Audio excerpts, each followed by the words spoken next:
Beaucoup de vendeurs, beaucoup de commerciaux n'aiment pas la prospection.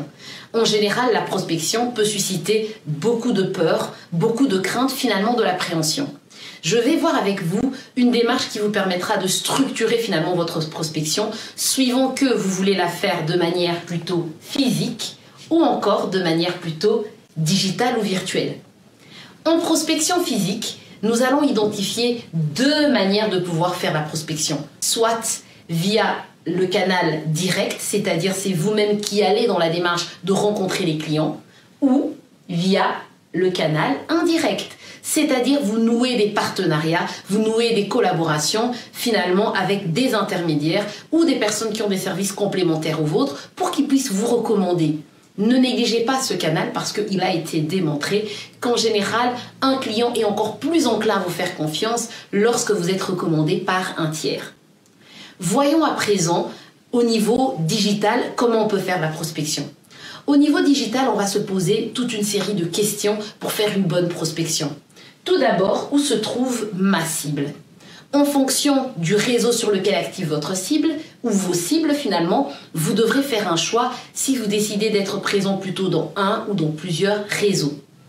Ensuite, votre profil, très important. Finalement, votre profil va donner envie aux gens de pouvoir s'intéresser finalement à vous, vous donner une certaine crédibilité, mais en plus, dans certains réseaux, au plus votre profil est complété et correctement rempli, l'algorithme va booster finalement votre profil et vos posts.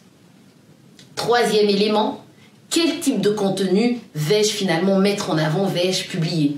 Eh bien, je vous demanderai, plutôt que de vous lancer dans un acharnement à produire différents types de contenus, commencez par regarder que font vos concurrents, qu'est-ce qui marche le plus et finalement, qu'est-ce que vous avez à offrir, quel est l'ADN de votre activité. De cette manière, vous aurez des contenus qui vont finalement mettre en avant votre activité et mettre également en avant des éléments, des contenus qui répondent aux besoins de votre clientèle.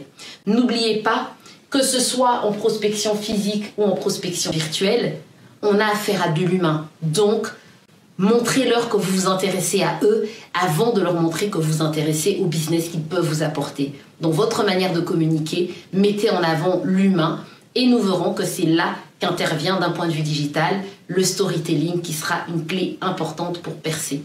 À vous de jouer!